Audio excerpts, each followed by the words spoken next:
বিসমিল্লাহির রহমানির রহিম। সাইফুস ক্লাসরুমে আরেকটি এপিসোডে সবাইকে স্বাগত জানাচ্ছি। অর্থাৎ ড্রাফটিং সিস্টেম সম্বন্ধে আমরা আগে কথা বলেছি। আজকের ভিডিওতে কথা বলবো ড্রাফটিংকে কিভাবে ইন্ডিকেট করা যায়, অথবা যারা ড্রাফটিং নিয়ে কাজ করবে তাদেরকে এই ড্রাফটিং সিস্টেমটা কিভাবে বুঝিয়ে দেওয়া যায়। 8 ধরনের ড্রাফটিং হয়, আমরা আগে দেখেছি উইভিংয়ের জন্য। এই ড্রাফটিংগুলোকে কিভাবে রিপ্রেজেন্ট করা যায় এই জন্য 3টা পদ্ধতি রয়েছে। একটা হচ্ছে রোলিং লাইন দিয়ে, আরেকটা হচ্ছে নাম্বারিং করে, আরেকটা হচ্ছে পয়েন্ট পেপার বা গ্রাফ পেপারের মাধ্যমে।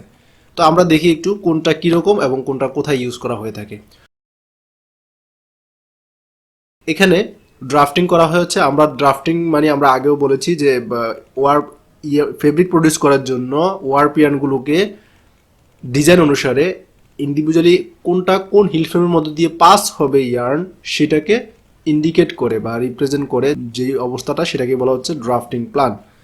তো এই ড্রাফটিংকে আমি যদি রুলিং মার্ক দিয়ে রিপ্রেজেন্ট করতে চাই তাহলে আমি প্রত্যেকটা ইয়ার্নকে, যেমন এই যে উপরের দিকে ইয়ার্নগুলা দেখাচ্ছি, উপরের দিকে ইয়ার্নগুলো যাচ্ছে, এই ইয়ার্নগুলা এই যে হরিজন্টাল বরাবর হিল ফ্রেম আছে, কতগুলো 4টা হিল ফ্রেম আছে দেখলাম, এই 4টা হিল ফ্রেমের এক একটা হিল ফ্রেমের মধ্যে দিয়ে এক একটা ইয়ার্ন পাস করতেছে। এটা আমরা রুলিং লাইন দিয়ে দেখিয়ে দিচ্ছি যে এই প্রথম ইয়ার্নটা প্রথম হিল ফ্রেম দিয়ে, দ্বিতীয় ইয়ার্নটা তৃতীয় হিল ফ্রেম দিয়ে, তৃতীয় ইয়ার্নটা দ্বিতীয় হিল ফ্রেম দিয়ে, চতুর্থ ইয়ার্নটা চতুর্থ হিল ফ্রেম দিয়ে পাস করলো।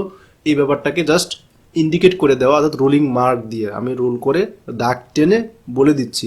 তবে এই মেথডটা হচ্ছে সবচেয়ে সুইটেবল তাদের জন্য যারা কিনা এই বিষয়টাকে কম বুঝতে পারে।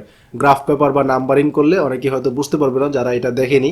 তো সেজন্য তাদের সামনে যদি এরকম একটা চিত্র ফুটিয়ে তোলা যায় তাহলে বিষয়টা সহজে বোঝা যায় যে আসলে ড্রাফটিংটা কীরকম হচ্ছে, কত নম্বর ইয়ার্নটা কোন হিল ফ্রেমের মধ্য দিয়ে কীভাবে যাচ্ছে, এটা একেবারে রুলিং মার্ক করে সুন্দর করে দেখিয়ে দেওয়া যায়। এটা হচ্ছে একটা সিস্টেম।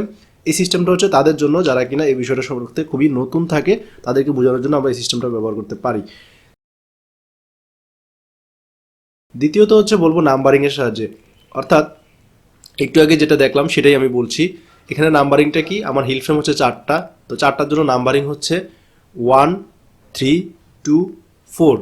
অর্থাৎ প্রথম ইয়ার্নটা যাবে হচ্ছে 1 দিয়ে, দ্বিতীয় ইয়ার্নটা দ্বিতীয় ওয়ারপিয়ানটা যাবে হচ্ছে 3 দিয়ে, তৃতীয় ওয়ারপিয়ানটা যাবে হচ্ছে 2 দিয়ে, চতুর্থ ওয়ারপিয়ানটা যাবে হচ্ছে 4 দিয়ে। তার মানে এই 4টা ইয়ার্নের জন্য আমি নাম্বারিং করে দিলাম 1, 3, 2, 4। এটাকেই বলা হচ্ছে নাম্বারিংয়ের সাহায্যে ড্রাফটিং রিপ্রেজেন্ট করা বা দেখিয়ে দেওয়া।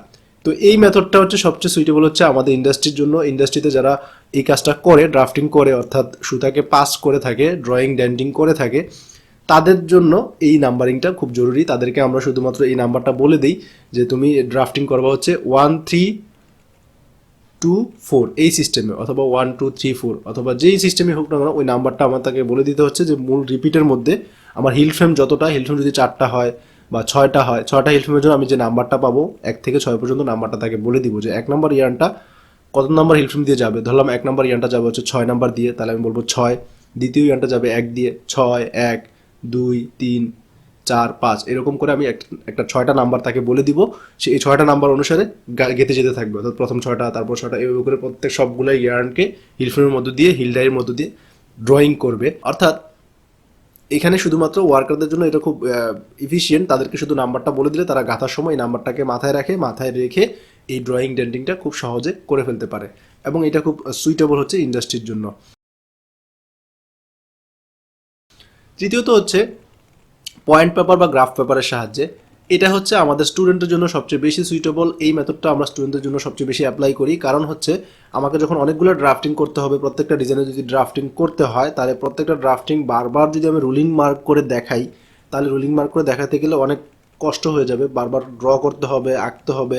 যদিও বিষয়টা খুব সহজে বোঝা যায়, তারপরও এটার সাথে আবার লিফটিংকে সম্পর্কিত করতে হবে, সেজন্য এই কাজটা করা হয় না। স্টুডেন্টদেরকে ব্যাপারটা আগে ধারণা দিয়ে দেওয়া হয় যে ড্রাফটিং পেপারটা কি, তারপর হচ্ছে গ্রাফ পেপারে শুধুমাত্র ক্রস এবং ব্ল্যাঙ্ক দিয়ে ড্রাফটিংটাকে ইন্ডিকেট করা যায়, যেটাকে বলা হয় পয়েন্ট পেপার সিস্টেম। তবে এখানে ক্রস মানে কিন্তু ডিজাইনের মতো ওয়ার্প আপ বা ওয়েফট আপ বোঝায় না। এখানে ক্রস মানে ইন্ডিকেট করছে হচ্ছে এই যেমন 4টা হিল ফ্রেম আছে, এখানে ক্রস দেওয়া আছে। তো ক্রস দেওয়া আছে মানে ক্রসটা কোথায় দেওয়া আছে, 1-এর বরাবর দেওয়া আছে। 1-এর বরাবর ক্রস দেওয়ার উদ্দেশ্য হচ্ছে 1 নাম্বার ইয়ার্নটা যেখানে ক্রস দেওয়া আছে সেই হিল ফ্রেমের মধ্য দিয়ে পাস হবে। অর্থাৎ 1 নাম্বার হিল ফ্রেম বা হরিজন্টালি দেখতে পাচ্ছি 1 নাম্বার হিল ফ্রেমের মধ্যে দিয়ে পাস হচ্ছে। দ্বিতীয় যে ইয়ার্নটা সেটার জন্য ক্রস দেওয়া আছে কোথায়, আমার 4টা হিল ফ্রেম আছে, 4টা হিল ফ্রেমের কোথায় ক্রস দেওয়া আছে, 3 নাম্বার হিল ফ্রেমের মধ্যে ক্রস দেওয়া আছে, তার মানে হচ্ছে দ্বিতীয় ইয়ার্নটা তৃতীয় হিল ফ্রেমের মধ্য দিয়ে পাস হবে। তৃতীয় ইয়ার্নটা এই যে দ্বিতীয় হিল ফ্রেমের ক্রস দেওয়া আছে সেটার মধ্যে দিয়ে পাস হবে। চতুর্থ ইয়ার্নটা 4 নাম্বার হিল ফ্রেমে ক্রস দেওয়া আছে, তার মানে 4 নাম্বার হিল ফ্রেমের মধ্য দিয়ে পাস হবে।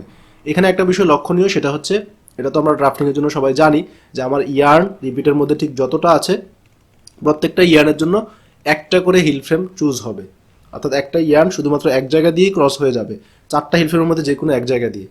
এই ইয়ার্নটা আর অন্য কোনো হিল ফ্রেমের মধ্যে দিয়ে ক্রস হয়ে যাবে না, কারণ হচ্ছে যখন হিল ফ্রেমগুলো ওঠানামা করবে, যদি একটা ইয়ার্ন 2টা হিল ফ্রেমের মধ্যে দিয়ে পাস হয় তাহলে কিন্তু 2টা হিল ফ্রেম কখনো হয়তো ওঠানামা করতে পারে।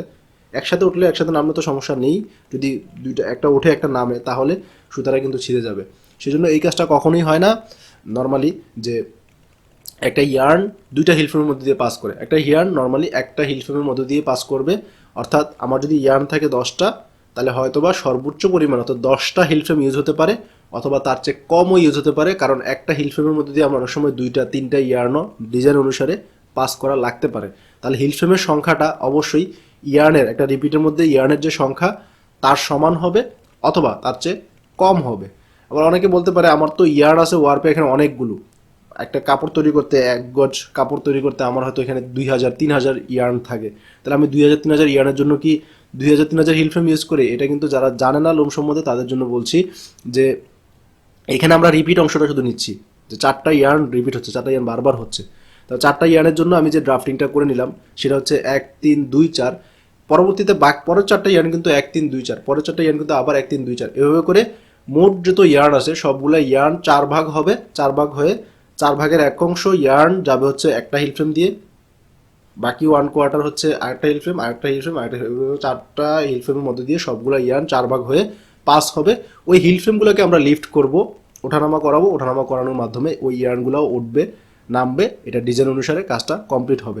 তাহলে ড্রাফটিংকে আমরা এই 3 ভাবে রিপ্রেজেন্ট করতে পারি। আশা করি আপনি ড্রাফটিং রিপ্রেজেন্টেশনের সিস্টেমটা এবং এটার ইউজটা বুঝতে পেরেছেন।